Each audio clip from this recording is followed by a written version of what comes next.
Detalye sa pagkawala ng gana ni Paolo Avellino sa love team stints nila ni Kim Chiu. Mainit na pinag-usapan ngayon ang estado ng relasyon ni Paolo Avellino at Kim Chiu bilang love team.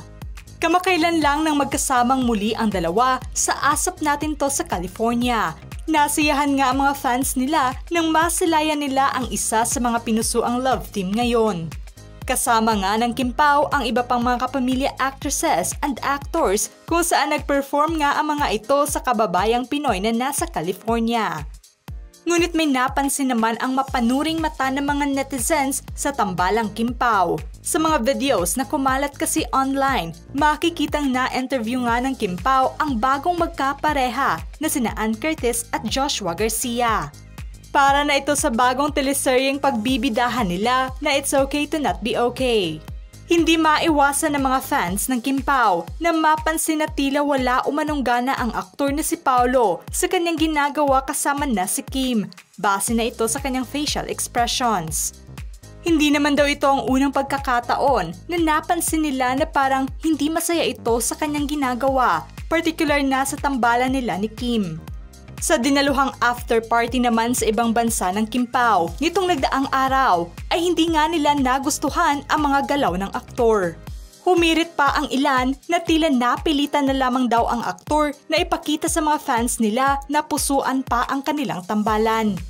Lalo pa ngayon na may panibagong proyekto na naman ang dalawa kung saan bibida nga sila sa movie na My Love Will Make You Disappear. Tila pilit na lamang daw ang ipinakitang kilig ng dalawa.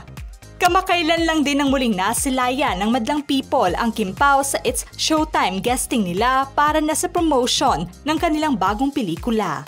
May naghiyawan sa performance ng Kim Pao sa Showtime stage, ngunit maintriga naman ang mapanuring mata ng ibang mga netizens. At anila na tila boring na umano ang ipinakita ng aktor sa kapares nitong si Kim. May halong lungkot umano silang napansin nang mag-perform ito. Hindi maiwasang ikumpara ng iba ang estado ng relasyon ng tambalan nila ngayon dahil noon umano ay sobrang iba ang kilig na nararamdaman at nakikita nila. Sa tuwing may mga promotions ang mga ito, ngunit inalmahan naman ng ibang Kim Pao fans ang buwelta ng mga bashers sa estado ng love team ng dalawa ngayon. Idiniin pa ng ilan na baka dahil sa pagod lamang ng aktor kaya ganun mangusap ang kanyang mga mata na tila hindi masaya kasama ang aktres. Ngunit hindi umano iyon patunay na pilit ang ipinakita nito sa kanilang mga fans. Sa kabila pa man ng isyu ng iba na pakitang tao na lamang ang mga galaw ng aktor kay Kim ay hindi umano ito totoo. May patunay umano sila na hindi nanlamig ang aktor sa tambalang Kim Pao.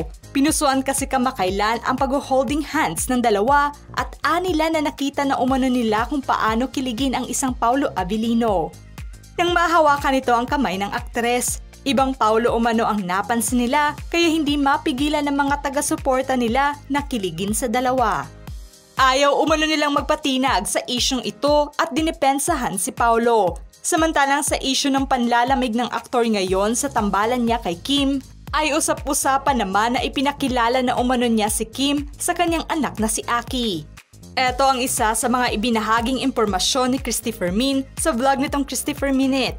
Base sa mga larawang nasilayan ng publiko sa bagong update ng dalawa, ay tila nagkita at nakilala na umano ni Kim ang anak ni Paolo sa dati niyang partner na si LJ Reyes. May ilang mga larawan kasi ngayon na tila may bonding moments na rin si Kim sa anak ng aktor. Pansin naman na parehong naka-follow na rin sa isa't isa sa Instagram si LJ at Kim. Matapos pinusuan at pinagpiyastahan ng takilya ang love team ng Kim Pao ay hanggang sa ngayon ay wala pa rin silang diretsahang pag-amin sa tunay na relasyon nila. Tanging ang mga fans lamang nila ang patuloy na tumutukso na opisyal na ang kanilang relasyon dahil na sa nakakakilig na mga ipinapakita nila sa publiko. Matatanda ang inamin ni Kim na mas lalong napalapit ang kanyang loob sa aktor dahil nasa matagumpay na pagsasama nila sa ilang proyekto. Sa panahong nagkakasama umano sila ay palagi lamang silang nagtatawanan at nagkakasundo sa lahat ng bagay na parang matagal na nga talaga silang magkakilala. Inilahad din ng aktres noon na naging komportable na rin daw si Paolo sa kanya.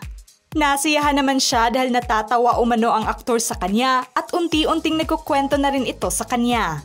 Inamin naman ng aktres na tila isa ang pagkakaibigan at pagiging malapit niya sa aktor sa mga rason kung bakit madali lamang siyang nakapag-move on sa hiwalayan nila ni Sian Lim. Ngunit pabitin pa rin ang mga sagutan ni Kim sa tuwing tinutokso-tokso siya sa relasyon niya sa aktor.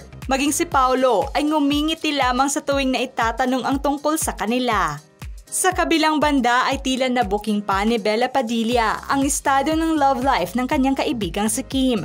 Pabiting nasambit kasi nitong masaya umano ang buhay pag-ibig ng kanyang kaibigan ngayon. Kasunod pa ito ng inilarawang resibo ng mga netizens sa naging bonding ng aktres sa pamilya ng aktor at anak nito. Idiniin ng mga fans na tila nakabuo na ng magandang relasyon si Kim kay Aki, ang anak ng aktor.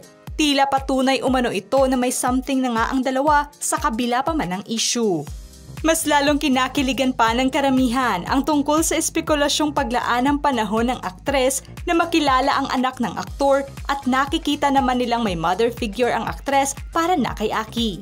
Inaabangan at hinihintay nga ng karamihan ngayon ang pag-amin na lamang at kumpirmasyon ng Kim Pao tungkol sa tunay na estado ng relasyon nila. Simula kasi na pareho na silang single ay hindi na mahinto ng karamihan na idiin na sila ay magkatuluyan. Todo pasalamat pa nga ang mga Kim Pao fans na sakto umano ang pagdating ng aktor sa buhay ng aktres. Dahil ito umano ang kanyang naging karamay sa panahon na malungkot ito dahil nasa breakup. Gigil na nga ang karamihan na aminin na ng dalawa kung ano nga ba ang real score nila. Pansin naman na hindi maitago ng aktres ang kilig nito sa tuwing nasasambit ang pangalan ng aktor at ang mga tuksong biro ng mga kasamahan nito sa trabaho. Tila maging ang mga ito ay suportado na rin na magkatuluyan ang dalawa. Kung matatandaan na noong una ay maraming umawat sa pagiging malapit ng aktres sa aktor dahil na rin sa ilang issue nito sa mga dating nakarelasyon nito. Ayaw umano nilang maulit at mangyari ito sa aktres, ngunit hindi naman nila mapigilang makita ang pagiging maalaga nito sa aktres lalo na sa panahong wasak ang puso nito. Kaya ngayon ay tila napalitan ng buhos na suporta ang relasyon ng dalawa. Kahit man naintriga sa iba ang pagkawala ng gana ng aktor ngayon, ay mas pinanghahawakan pa rin ng mga avid supporters ng Kim Pao ang masasayang private bonding moments ng dalawa. Kaya hiling ng karamihan ngayon na sana'y endgame na ng dalawa ang isa't isa. Hindi naman paawat ang mga fans nila na kiligin pa rin sa kanilang tambalan. Ngayon ay hindi naman makapaghintay ang mga Kim Pao fans na mapanood ang bagong pelikula ng dalawa sa big screen. Ano ang masasabi nyo sa issue ng pagkawala ng gana ni Paolo Avellino sa tambalan nila ni Kim Chiu? Just comment below.